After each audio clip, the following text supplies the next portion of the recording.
My name's Lewis.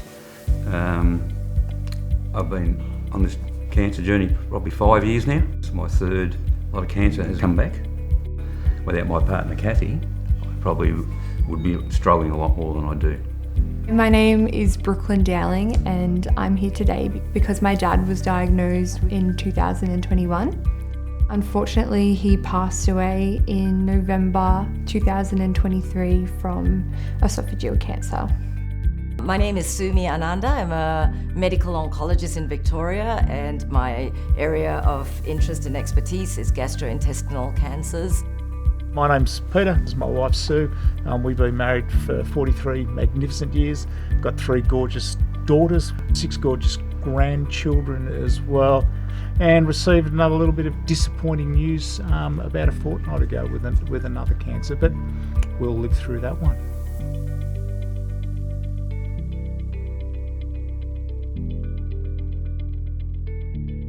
I think you always imagine the worst case scenario. Yeah. Will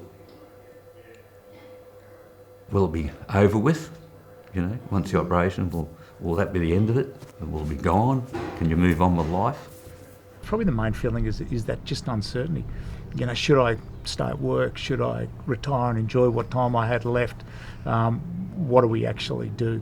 Do we book a holiday? Do we do this, or do we just stay there and wait to die? It's normal to feel those feelings. It's normal to feel sad. It's normal to feel uncertain. It's normal to feel shock. And I think it's a process that a patient has to go through with their medical clinicians and also their allied health personnel, their psychologists, their team around them, their nurse consultants, as well as their family, which play a big role in helping them navigate this time of uncertainty. Had a few sleepless nights, you know, going through the what ifs, the outcomes, that sort of thing, and what does it look like, the future, and yeah. We both did that. Yeah. You have your days where you just, that's all you think about, and it does get you down. But at the same token, you got to not do that every day. Like it's easy You've got to to lay. be distracted. It's easy to lay on the couch for a week, which I had done, and just not move. You know. Didn't want to do anything, didn't want to go anywhere, and didn't even turn the TV on, it was just lay there. And then you think, why? You know, why just try and do something? Get up and get motivated, which is hard, especially when you're going through treatment because it does knock you around a bit. But yeah, it's, I suppose after a while, you accept the fact, you know, it's part of life, not everyone's life. And you come across a few potholes in the road of life.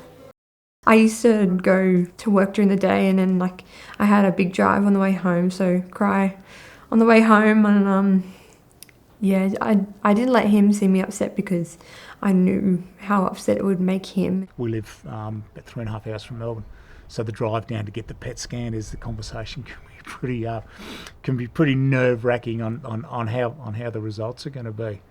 I think the thing is, you just can't plan anything, and you think, oh, I'd like to do this, I'd like to do that, and it'll be nice to do, you know, go for a little trip. But then medical things come in to play, at that state of play, and you just you get a little bit deflated and think, oh, what's the point? You know, I've made a little plan, we've had to cancel it again. But then again, we have had some really nice little trips with friends and that it's really been therapeutic and lovely to do. Has been.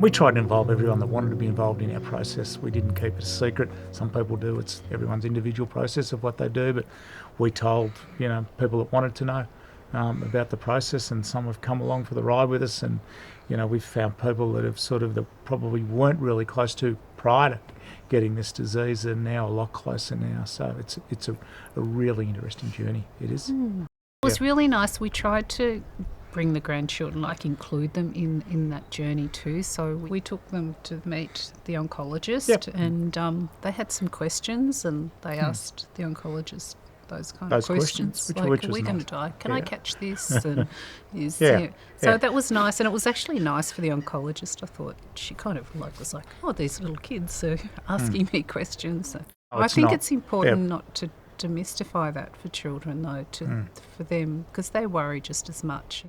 I'm lucky. I've got a lot of friends in my hometown, and I've met a lot of friends through Kathy, and it makes such a big difference, I think. Yeah.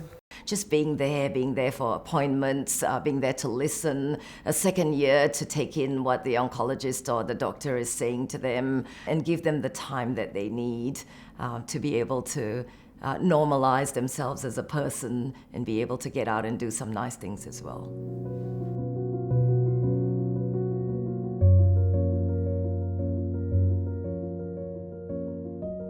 I've been a fairly positive person, so I've tried to remain as positive, sometimes to the detriment of Sue kept saying, what in the bloody hell are you happy and smiling for? Why are you so bloody positive when things...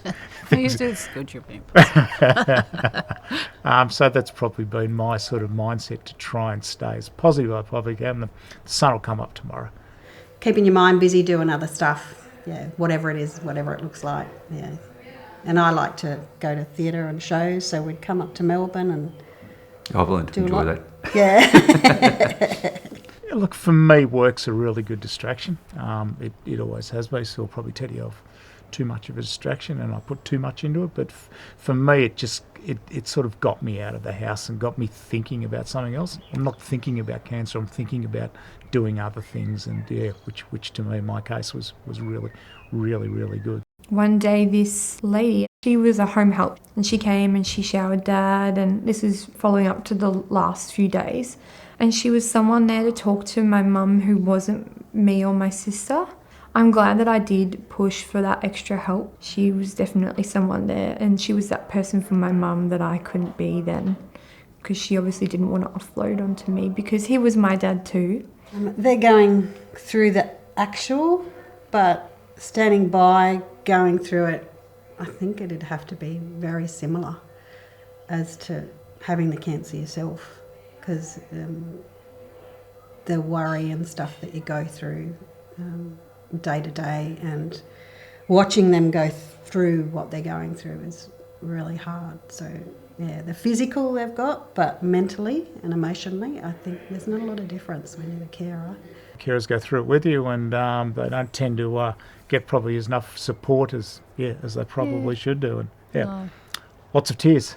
But I did seek out someone to speak to, because I just felt a friendship's great, but I didn't want to burden Friends. my close friends with that all the time. I just wanted to kind of go out and go to the movies or do something fun, and just so I found the counselling was good, because I could go just debrief and then think, Don't talk yes, about me.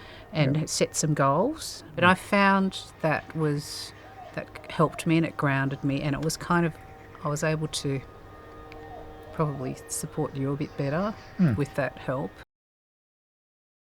He did get depressed with the first lot, and that's really hard. And then I've got to check in with myself to make sure I'm not falling into that same, getting depressed over him being so depressed, and because it is hard work, it's challenging trying to maintain his emotional state and your own emotional state. So yeah. But yeah, it's just like, here we go again, the third time. So yeah, deep breaths and let's go.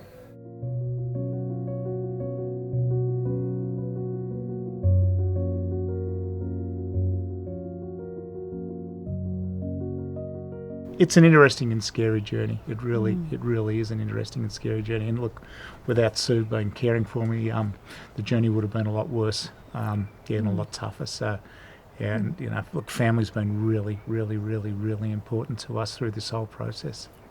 I think it's really important for everyone to continue to have hope in what may seem like a hopeless situation, because miracles do happen.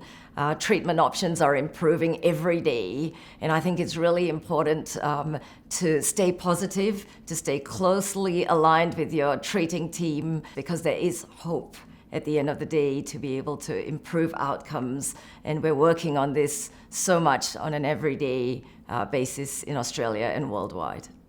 I think back then I probably didn't reach out like I should have. Don't be afraid to reach out, seek help. Have a group you could keep contact with and Understand that, oh, right, you know, like they're going through that and theirs is a little bit different to what I'm going through, but just knowing other people are there that have been through it too. Yeah. Think clear, think positive, try and get the best result for yourself, and obviously that will be the best result for your family.